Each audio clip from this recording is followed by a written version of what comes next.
अस्सलाम वालेकुम my YouTube family. I hope आप सब लोग ठीक ठाक होंगे और जहाँ होंगे खुश होंगे। तो फ्रेंड्स, ईद गुज़र चुकी है। ईद के बाद सब अपने गोश्त की डिशेस बना रहे होंगे। तो आज मैं भी बना रही हूँ। यहाँ पे मैं बना रही हूँ बाल्टी गोश्त और मेरे पास यहाँ पे लैम्प का गोश्त है, मतलब दुम्बे का गोश्त है। तो सबसे पहले मैंने यहाँ पे जो दुम्बे की चर्बी होती है इसको मैंने लहसुन अदरक में फ्राई कर लिया है ताकि थोड़ी सी चिकनाई आ जाए इसकी बाहर, मतलब ये चिकनाई छोड़े। मैंने क्योंकि ऑयल नहीं डाला था, बहुत कम 1 टेबलस्पून मैंने डाली थी ऑयल। और यहाँ पे इसने सारी अपनी चिकनाई इसने निकाली है, चर्बी की चिकनाई है।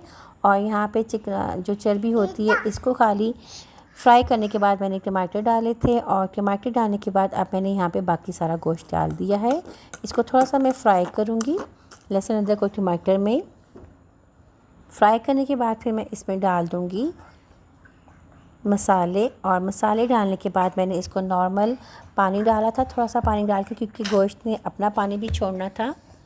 तो यहाँ पे मैं मसाले डाल रही हूँ। मसाले मैंने नॉर्मल लिए हैं, नमक, मिर्च, सूखा धनिया और हल्दी। ये चारों मसाले डाल के, मसाले आप अपने टेस्ट के अकॉर्डिंग डालिएगा। और यहाँ पे मैंने थोड़ा सा पानी डाल दिया था। और पानी थोड़ा डालिएगा क्योंकि गोश्त हमेशा पानी अपना छोड़ता है। और यहाँ पे मैंने इसको 10 मिनट के लिए प्रेशर कुकर को बंद कर दिया था। अब ये 10 मिनट के बाद मैं आपको दिखा रही हूँ। 10 मिनट में हमारा गोश्त बहुत अच्छा गल चुका था। और ये देखिए कितना ज़्यादा ऑयल चिकनाई भी निकली है, जबकि मैंने ऑयल नहीं डाला था। और अब मैं यहाँ पे गोश्त को भूनूंगी। और यहाँ पे मैं भून रही हूँ और मेरे साथ साथ हुमायज़ा भी यहाँ पे रिकॉर्डिंग कर रही है, क्योंकि हुमायज़ा बाबा को बुला रही थी, बाबा बाबा बोल रही है। और मैं यहाँ पे भून रही हूँ और अच्छे से हम इसको भूनेंगे। लैम्प को अच्छे से भूनना चाहिए। लहसुन अदरक मैंने इसमें बहुत ज़्यादा डाला था, इसलिए डाला था क्योंकि ताकि इसकी स्मेल ख़त्म हो जाए। और यहाँ पे हम बहुत अच्छे से इसकी गोश्त की भुनाई करेंगे। और यहाँ पे मैं भून रही गोश्त को। और गोश्त भूनते भूनते वैसे मैं तो फ्रेंड्स, जितनी देर गोश्त भुना जा रहा है यहाँ पे मैंने टमाटर और सब्ज़ मिर्च को काट के रख लिया था। टमाटर मेरे पास यहाँ पे फ्रीज़ थे और मैंने इनको काट के रख लिया था। और क्योंकि मैंने पहले हाफ़ टमाटर डाले थे और हाफ़ टमाटर अभी डालूँगी। जैसे कि आप लोगों को पता है कि बाल्टी गोश्त में या बाल्टी चिकन हो, कुछ भी हो, तो उसमें टमाटर ज़्यादा डलते हैं। तो मैंने यहाँ पे पहले हाफ़ टमाटर डाले थे गोश्त गलाने के टाइम पे, और हाफ़ टमाटर मैं अभी डाल रही हूँ।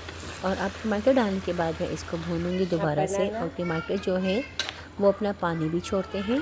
तो यहाँ पे मैं टमाटर डाल के भून रही हूँ और टमाटर हमारे सॉफ्ट भी हो रहे हैं इसमें।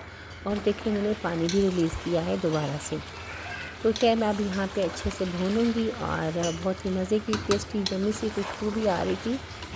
जबकि कुछ लोगों को लैम्प का गोश्त पसंद नहीं होता है, उनका कहना होता है कि इसमें से स्मेल आती है। जबकि मैंने लहसुन और अदरक के अंदर सबसे पहले इसको फ्राई किया था, तो जिसकी वजह से इसकी स्मेल ख़त्म हो गई थी। अब आप देखेंगे कितने मज़े का लग रहा है। सारी इसकी चिकनाई भी ऊपर आ गया। मैंने इसमें कोई भी ऑयल यूज़ नहीं किया अपना, मीन्स मैंने सेपरेट कोई ऑयल नहीं डाला। 1 टेबलस्पून ऑयल डाला था। आपको बताया था सारा ऑयल इसी की अपनी चिकनाई है।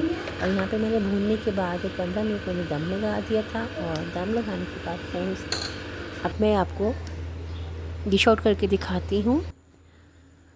तो यहाँ पे मैंने अपना बाल्टी गोश्त जो है डाल दिया है बाउल में। और अब मैं ऊपर स्प्रिंकल कर रही हूँ अदरक और सब्ज़ मिर्च के साथ में इसको गार्निश कर रही हूँ, डेकोरेट कर रही हूँ। आप चाहें अदरक डालें ना डालें, कुछ लोगों को कच्ची अदरक पसंद होती है और कुछ लोगों को नहीं होती। तो खैर मैं यहाँ पे अपनी ये डिश को फाइनल कर रही हूँ। और यहाँ पे मेरी डिश रेडी हो गई है। और फ्रेंड्स, यहाँ पे मेरे पास सब्ज़ धनिया नहीं था, आप चाहें तो सब्ज़ धनिया भी डाल सकते हैं और उसका टेस्ट बहुत मज़े का होता है। तो फ्रेंड्स, यहाँ पे मेरा बाल्टी गोश्त रेडी है। मैं उम्मीद करती हूँ आपको मेरी आज की रेसिपी पसंद आई होगी। अगर आपको मेरी आज की रेसिपी पसंद आती है तो प्लीज़ इसको लाइक करें, शेयर करें और अपने मुझे कमेंट बॉक्स में ज़रूर बताइएगा कि आपको मेरी ये रेसिपी कैसी लगी। फ्रेंड्स, मिलती हूँ मैं आपसे अगली नई वीडियो में। तब तक के लिए मुझे इजाज़त दें। अपना बहुत सारा ख्याल रखिएगा। अल्लाह हाफिज़।